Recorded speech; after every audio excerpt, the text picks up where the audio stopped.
அன்பார்ந்த முருக பக்தர்களுக்கு வணக்கம். நீண்ட நாட்களாக பக்தர்கள் கேட்டிருந்த கேள்விகளுக்கு நான் பதில் சொல்றது பொதுவாகவே குரூப்ல போட்டுருவேன். அது எல்லாருக்கும் போய் சேரும். இந்த மாதிரி சந்தேகங்கள் எல்லாருக்குமே இருக்கும். ஏன்னா பக்தியும் தெய்வீகமும் எல்லா மனிதர்களுக்குள்ளும் இருக்கு. ஒருத்தருக்கு சந்தேகம் வர்றது எப்படின்னா, பொதுவாக இந்த சினிமா கதையெல்லாம் எனக்கு தோன்ற கதையை அவர் எடுத்துட்டாரு, நான் இந்த மாதிரி நினைச்சேன், நான் இந்த மாதிரி சீன்லாம் யோசிச்சிருக்கேன், அது எப்படி அவர் எடுத்தாருன்னு தெரியல அப்படின்னு எல்லார் மனசுக்குள்ளேயே ஒரு எண்ணம் இருக்கும். அந்த மாதிரி நிறைய சம்பவங்கள் பார்த்துருக்கோம். அதே மாதிரி தான் சந்தேகங்களும். இந்த சந்தேகங்கள் நான் இப்போ இருக்கேன், இன்னும் ஒரு 50 வருஷம் கழிச்சு, இன்னொரு 25 வருஷம் கழிச்சு, இல்லை ஒரு 100 வருஷம் கழிச்சு கூட முருக பக்தராகட்டும், இல்லை எந்த அடியார்களாக எந்த தெய்வத்தை வழிபட்டாலும் இந்த அசைவம் சார்ந்த ஒரு குழப்பமும் ஒரு கேள்வியும் எப்பவுமே இருந்துகிட்டே இருக்கும். இந்த முருக பக்தை கேட்ட கேள்வி, அந்த ஐயா அசைவம் சாப்பிட்டால் திருப்புகழ் கந்தராலங்காரம் படிக்கலாமான்னு. கண்டிப்பாக படிக்கலாம். அசைவத்துக்கும் பக்திக்கும் முதல்ல சம்மந்தமே கிடையாது. உங்களோட உடலுக்கு என்ன தேவையோ, என்ன சத்தான பொருள் தேவையோ, இல்லை நீங்கள் சைவத்தை விரும்பி உண்ணாலும் சரி, அசைவத்தை விரும்பி உண்ணாலும் சரி, அது எல்லாமே உங்கள் உடலுக்கும் வயிற்றுக்கும் மட்டும்தான். ஆனால் மூளைக்கும் ஆன்மாக்கும் நம்மளால் உணவு நேரடியாக கொடுக்க முடியாது. அது இந்த பிரபஞ்சம் பல வழியில் அந்த சக்தியை கொடுக்குது. அது ஒரு சக்தி. அதில் ஒரு முக்கியமான ஒரு சக்தி தான் தேவாரம், திருவாசகம், திருப்புகழ், கந்தராலங்காரம், கந்த சஷ்டி கவசம், வேல்மாறல். அது பைபிளாக இருக்கட்டும், குரானாக இருக்கட்டும், எல்லா விஷயத்துலையும் சொல்கிற விஷயம் அன்பு. அதை தாண்டி அந்த வார்த்தைகள் நீங்கள் படிக்கிறப்போ உங்களோட மூளைக்கும் ஆன்மாக்கும் ஒரு பெரிய சக்தி கிடைக்கும்.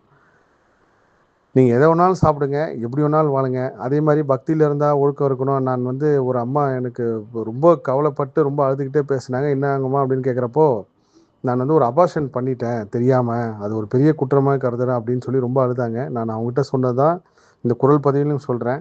நீங்கள் எப்போ ஒரு தப்பு பண்ணிட்டேன்னு சொல்லி நீங்கள் குற்ற உணர்வாக நினைக்கிறீங்களோ அதுக்கு உண்டான கர்மா 100% வரும்.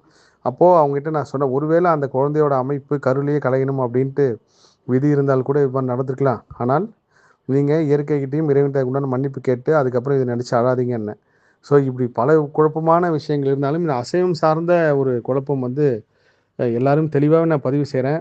பக்திக்கும் அசைவத்துக்கும் எந்த தொடர்பும் கிடையாது. செந்தில் வேலன் கறிக்கடைன்னு ஒரு கறிக்கடை பார்த்துருக்கேன். அவருக்கும் முருகர் அருள் புரிகிறாரு. நான்வெஜ் சாப்பிடாதவங்களுக்கும் இறைவன் அருள் புரிவார், சாப்பிட்றவங்களும் அருள் புரிவார். அது எல்லாமே உங்கள் மனசு தான். பற்றற்ற நிலைன்னு ஒரு கட்டத்துக்கு மேலே நீங்கள் வந்துட்டீங்கன்னா உங்களுக்கு எதுவுமே பிடிக்காது. இந்த பாடல்களே போதும்னு சொல்லி மனசு நினைக்க ஆரம்பிச்சிடும். அதனால் இதுக்கப்புறம் யாரும் இந்த குழப்பமான சூழ்நிலை படிக்காதீங்க. உங்களுக்குன்னு ஒரு நாளை ஒதுக்கிங்க.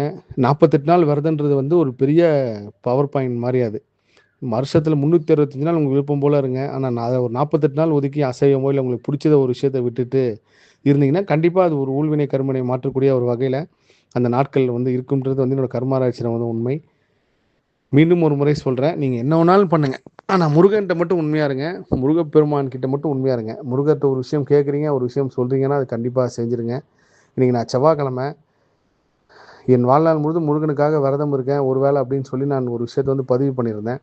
ஆனால் கால நேரம் சூழ்நிலை நான் சாப்பிட்ற மாதிரி ஒரு சூழ்நிலை ஆயிடுச்சு என்னோடய ட்ராவலில். இது ஒரு தப்பாக முருகர் தண்டிப்பாருன்னா கிடையாது. நீங்கள் அதுக்காக இன்னொரு நாள் ஒரு வேளை விரதம் இருந்துட்டிங்கனாலே போதும். எல்லா தெய்வமும் மனிதர்களை காக்க தான் வந்திருக்காங்களே தவிர யாரையும் அழிக்கணும், யாரையும் தண்டிக்கணும்னு கிடையாது. நாம் வணங்குற நிறைய தெய்வங்கள் வெளியூரில் ஒரு உணவுப் பொருளாக இருக்குது. உதாரணத்துக்கு வராகி நம்ம வணங்குறோம், சில ஊரில் பன்றிக்கறி இருக்குது, சில நம்ம பைரவர் வணங்குறோம். எல்லாமே ஒவ்வொரு சார்ந்து ஒவ்வொரு கலாச்சாரம் சார்ந்து. அதனால் அந்த உணவு விஷயத்தில் போட்டு குழப்பிக்காதீங்க.